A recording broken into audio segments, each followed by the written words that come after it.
Hey everybody, welcome back to Yard Sale Squad. In today's video, we're going to savor some kitchen time together, and we're going to make a cozy pot of soup. While we're making the soup, I'm going to chat with you about some of the things I love about this recipe and really just about soup in general. So I hope you will stick around and enjoy this process with me. Thanks so much for being here.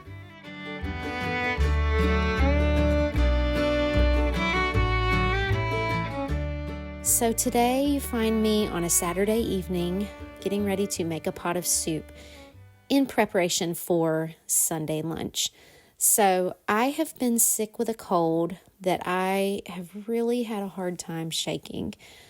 I don't know if it's because of pregnancy that it's lingering or if the combination of cold and pregnancy tired has gotten me down. But we are going on 2 weeks, and I was really hoping to share more with you guys this week, and it's just been a lot of needed rest. It's been a lot of days with 1 and 2 hour naps, and that's just where we are. But I'm finally starting to feel a little bit better. I did go to the doctor just to make sure that everything was fine and that my lungs were clear, and thankfully they are. So we are just taking time to recover.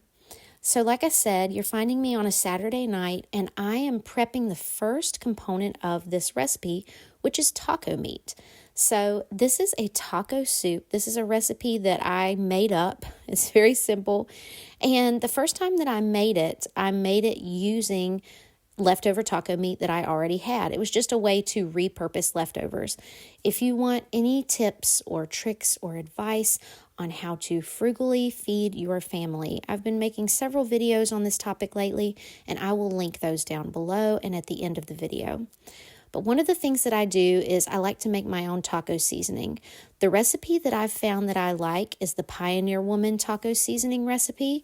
I keep it in this little jar that I thrifted, and I actually usually double or triple it whenever I make it, so I've got extra for next time. So that's what I have here. It's a mixture of spices that I think every cook should have in their repertoire, in their pantry. So it doesn't take long to mix up, and then you have it.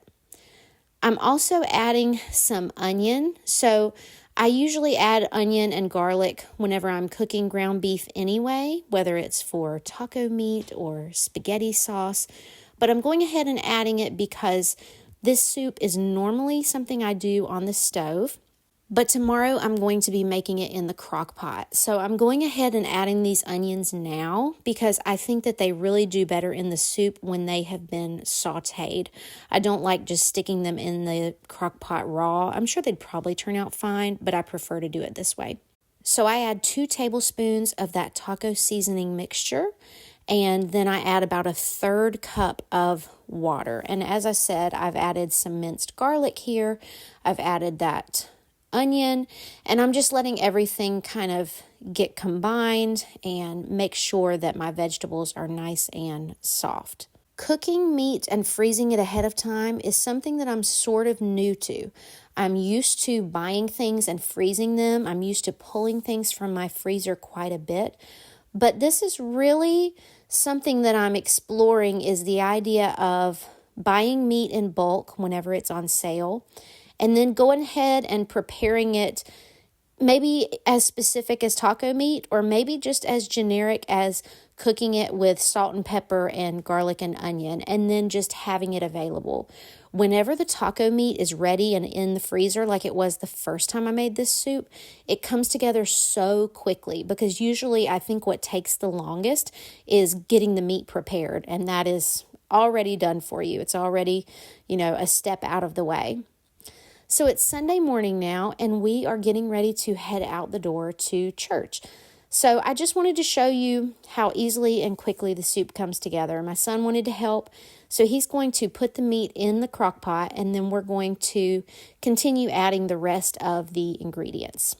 I will have the recipe linked down below. The first time that I made it, I used a can of home canned tomatoes that my mom helped me can this summer.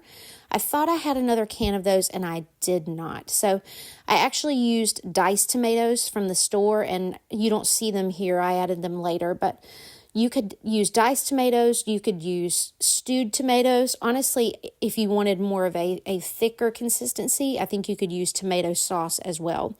I will say my home canned tomatoes have a higher liquid content than the ones you find at the store. So when you see me add the vegetable broth here in a little bit, I start out by adding a half cup. I would say by the end, I added more like a cup or a cup and a half total. But that's one of the things that I love so much about soup in general.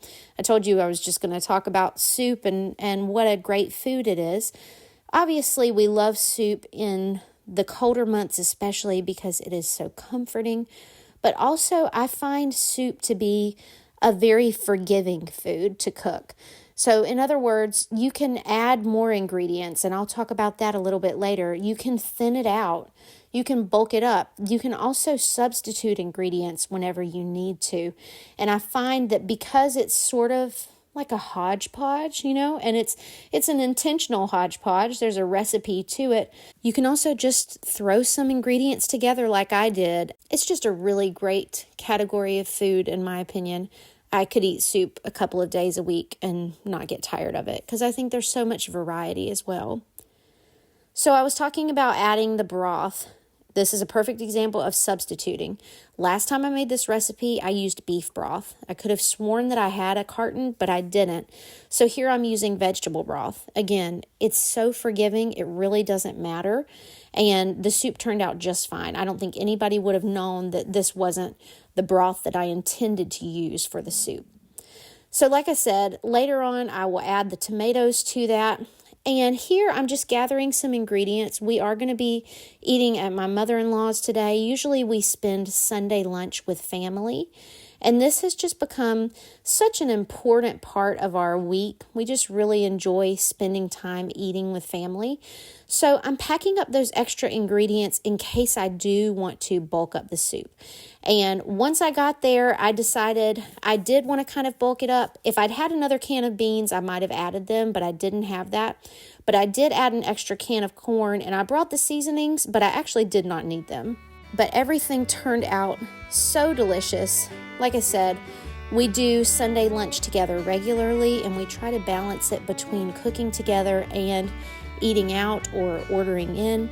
It's just such a special time, and I'm so thankful that we are able to do this. I hope that you guys will use this recipe. Let me know if you try it and what you think, or if you make any substitutions. This would also be great served over rice. It's really a delicious soup recipe. Thank you guys so much for stopping by, and I'll talk to you next time.